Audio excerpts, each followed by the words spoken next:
This is a demonstration of the Sonar X2 batch dump program. Let's start off with a few notes. The export program executes Sonar as if you were entering keystrokes. Therefore, you cannot use another program on this computer while the export program is running.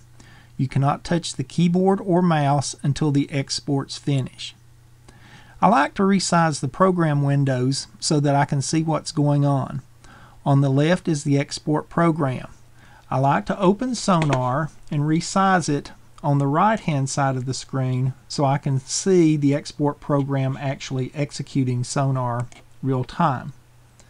So what I'll do is resize it without opening a project and then close it, and that way when the export program reopens Sonar, it'll be on the right hand side of the screen. The batch export program uses ScreenSet 0. ScreenSet 0 should only show a track view so the export program sends commands to the correct window. The preset fields are also very important. The presets determine whether the export is a WAV or an MP3 export. In Sonar, you should create presets with your desired settings prior to running the program. A WAV export should have a .wav extension, and an MP3 export, you need the Lane 3.97 encoder available from Sonar. So now let's do an export. We'll start off with a WAV file. First, I'm going to add a single project.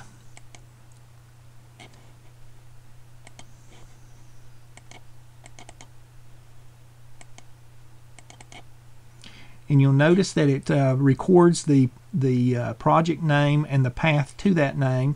Most of my projects start at time 4.3. This is measures, beats, and ticks in BT. And I can also specify an end for that project too. And let's specify an end here of, say, 40 to cut down on the time for this demonstration.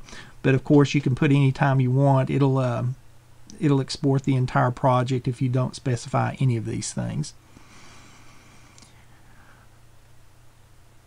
Although I'm not saving these parameters, I can in fact save the parameters off to a file by performer, by band, by CD, etc.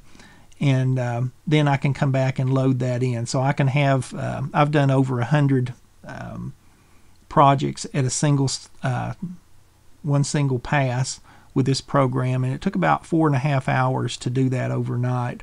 But you can see where it's going to free you up a significant amount of time if you have multiple projects to do.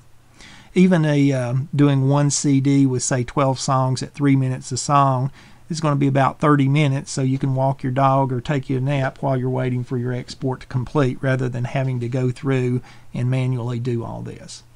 So let's start the export.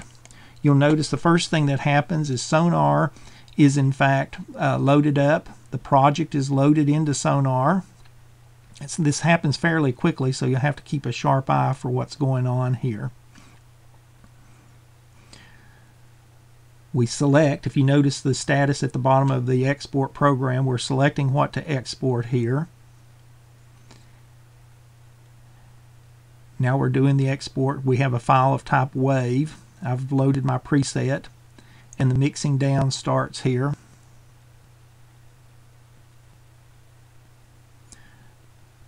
And you'll notice when the export is complete, the project is closed but not saved, and Sonar is then closed. And you can see down at the bottom of the screen that the WAV file is actually being created at this point.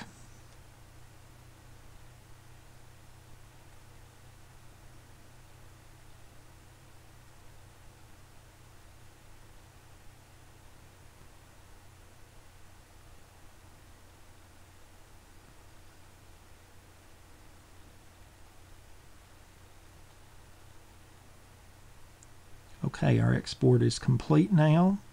Project is closed, and then Sonar is closed, and we're on to the next, either single project to be exported or multiple projects.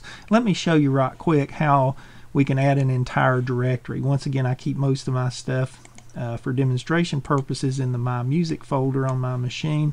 So when I click OK, there's all the projects within that directory structure, it will recurse through that directory structure and find all the project files and load them in. If I have all my files that start at time 4.3, I can say, let me clear this out. I can say fill parameters without having to type individual ones, since most of mine start at 4.3. And once again, if I click on export, it'll go through these things sequentially and export them all. That concludes the demonstration. Thanks for watching.